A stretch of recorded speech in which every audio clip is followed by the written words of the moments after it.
अस्सलाम वालेकुम नाज़रीन, मैं हूँ आदिल निज़ामी और आप देख रहे हैं मेरा डिजिटल चैनल। नाज़रीन, मिडल ईस्ट जंग की वजह से खासा मुतासिर हो रहा है। दुबई से लोग बड़ी तादाद में छोड़कर अपना कामकाज जो है वो छोड़कर जा रहे हैं। अब तो ये भी इतलात आ रही हैं कि लोग वहाँ पे अपनी प्रॉपर्टीज़ वगैरह वो भी बेचने का सोच रहे हैं और प्रॉपर्टी के जो रेट्स हैं वो भी खासे नीचे आते चले जा रहे हैं, मतलब उनमें भी कमी होती चली जा रही है। इस पूरी सूरत हाल को काउंटर करने के लिए जो यूएई की गवर्नमेंट है उसने पूरी कोशिश की हुई है जनाब कि लोगों को रोका जाए। गुडविल जेस्चर जो है एक देने की कोशिश की गई। वो क्या गुडविल जेस्चर है ये आपको बताते हैं, जाने वालों को क्या दिया जा रहा है ये आपको बता देते हैं।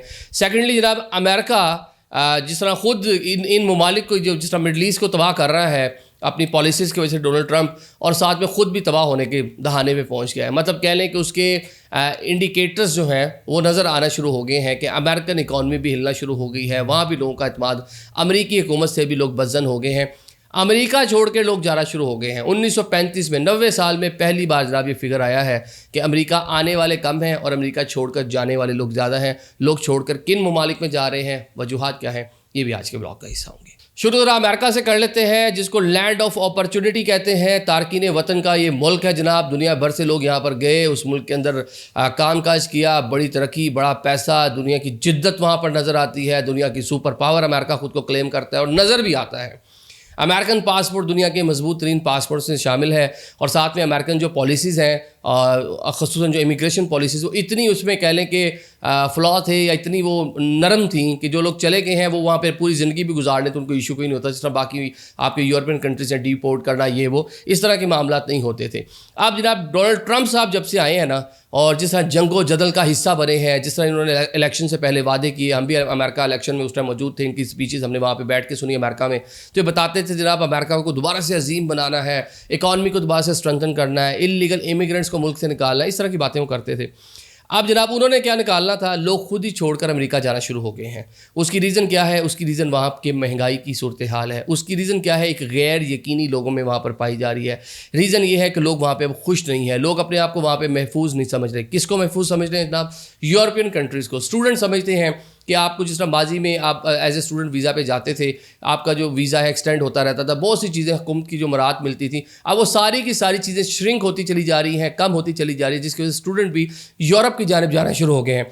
अमेरिका के जो बुज़ुर्ग हैं जो रिटायरमेंट के बाद पहले अमेरिका में रहना पसंद करते थे, बताया जाता है कि महंगाई से तंग आकर वो भी मैक्सिको की जानिब जाना शुरू हो गए हैं। वो कैनेडियन जो बॉर्डर है उसको क्रॉस करके कनाडा में रहने को पसंद कर रहे हैं बनिस्बत अमेरिका की।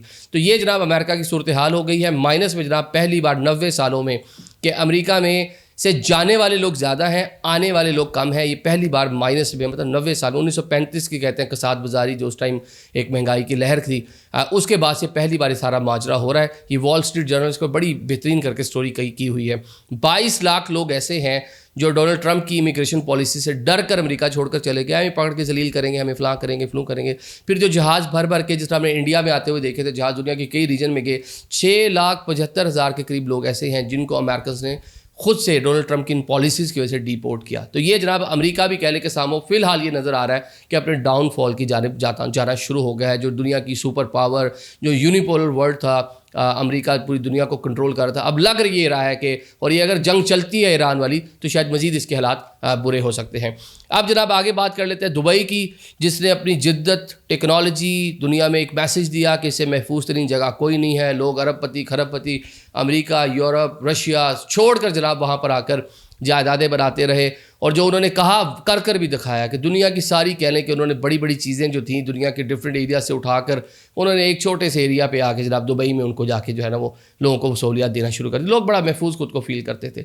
लेकिन हालिया जो जंग है 27-28 रोज़ हुए हैं, दूसरे हफ्ते में हमने देखा था लोग वहाँ से भागना शुरू हो गए थे। एक पैनिक था, डिफरेंट अदाद शुमार है, लेकिन अगर इसको हम सम अप कर लें, डिफरेंट एक एवरेज निकाल लें, तो बताया जा रहा है कि 1 लाख के करीब लोग दुबई छोड़कर जा चुके हैं, जिनमें ज़्यादातर तादाद अमेरिकन की है, जिनमें ज़्यादातर तादाद जो है यूरोपियंस की है। हमारे पाकिस्तानी जफाकश लोग हैं, 20-22 लाख वहाँ पर मौजूद हैं। इंडियन भी हमारी तरह ही हैं, बांग्लादेशी भी हमारी तरह वहाँ काम काज के लिए गए, वो फिर भी वहाँ पर खड़े हैं हुकूमतों के साथ डट कर।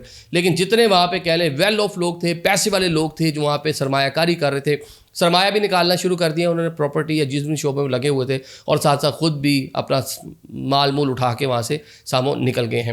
ایک بڑی تعداد ایسی بھی ہے جو جاب کے لیے, کیونکہ دنیا کا اکنامک ہب بن چکا تھا دبئی, جو وہاں پہ کام کاج کے لیے بھی آئے ہوئے تھے, وہ بھی جناب جانا شروع ہوئے ہیں. پاکستانیوں انڈینس کو تو کچھ ملے نہ ملے, لیکن جو یورپی جو جا رہے ہیں نا, ان کو جناب گڈ ول جسچر کے طور پہ جو یو ای کے حکام ہیں گفٹ دے رہی ہیں ان کو ایئرپورٹ کے اوپر جاتے ہوئے. ساتھ میں ایک کارڈ دیا جا رہا ہے جس میں دبئی میں ان کا جو قیام ہے اس پر ان کا شکریہ ادا کیا گیا ہے. ساتھ جناب اس وش کا اظہار کیا گیا ہے کہ آنے والے دنوں میں, آنے والے ٹائم میں آپ دوبارہ جب یہاں پہ چیزیں نارملائز ہوں گی تو اب دوبارہ بھی دبئی آئیں گے, اور یہاں پر جو ہم نے سہولیات آپ کو ماضی میں دی تھیں, اور حکومت اس کمٹمنٹ کا اظہار کر رہی ہے کہ آپ کو آگے فیوچر میں ملے گی, اور دوبارہ بھی آپ یہاں پر لازمی آئیے گا. مستقبل کے حوالے سے بھی کہہ لیں کہ نیک خواہشات کا اظہار کیا جا رہا ہے. گفٹ میں مختلف چیزیں, مطلب مختلف لوگ مختلف چیزیں رپورٹ کر رہے ہیں, تو اس پہ ہم اس کے اوپر نہیں جائیں گے. گفٹ گڈ ول جسچر ہے, وہ چھوٹی سی بھی چیز ہو تو وہ دی جا سکتی ہے. ایک چیز تو اصل جو اس کا پرپس ہے, وہ پرپس تو یہی ہے نا کہ لوگوں کو ریئلائز کروائی جائے کہ چلیں ٹھیک ہے, آپ یہاں پہ رہے, آپ نے کام کاج کیا, پیسہ بنایا, آپ نے اچھی لائف یہاں پہ اسپینڈ کی, ایک مشکل ٹائم ہے, آپ جا رہے ہیں, تو جاتے ہوئے بھی ہم آپ کو یاد دہانی کے طور پہ کہہ رہے ہیں کہ ہم چلے مشکل ٹائم ہم پہ گزر جائے گا, جب اچھا ٹائم آئے گا تو آپ نے دوبارہ میں بھولنا نہیں ہے, تو آپ نے دوبارہ یہاں پر آنا ہے. اوور آل سم اپ کرتے ہیں. سم اپ یہی ہے کہ اگر جنگ زیادہ عرصہ جاری رہتی ہے تو اس کے اثرات مڈل ایسٹ میں تو پڑیں گے ہی پڑیں گے. امریکہ یورپ بھی اس کے اثرات جو ہے اسے نہیں بچ پائے گا. انڈیا میں آپ دیکھ رہے ہیں پیٹرول پمپس پہ لائنیں لگی ہوئی ہیں. چائنا میں آپ دیکھ رہے ہیں کہ لوگ مشکلات کا شکار ہیں. امریکہ کی بھی اب آئی ڈونٹ نو کہ وہ اس کو میں کنفرم نہیں کر سکتا کہ جناب ڈفرینٹ سٹیز میں لائٹ نہیں ہے, اس کو بھی لوگ اس سے ریلیٹ کر رہے ہیں. لیکن بہت ساری جگہ تو اس طرح کی ہیں جہاں پہ صورتحال جینون ہے, جو لوگ اس جنگ سے متاثر ہو رہے ہیں. پاکستان میں اس طرح کا کوئی بحران تو نہیں ہے, لیکن کیا یہ کم نہیں کہ آپ کے جناب پیٹرول کی قیمت میں 55 روپے فی لیٹر اضافہ, اس کے تمام کموڈیٹیز کتنی مہنگی ہو گئی.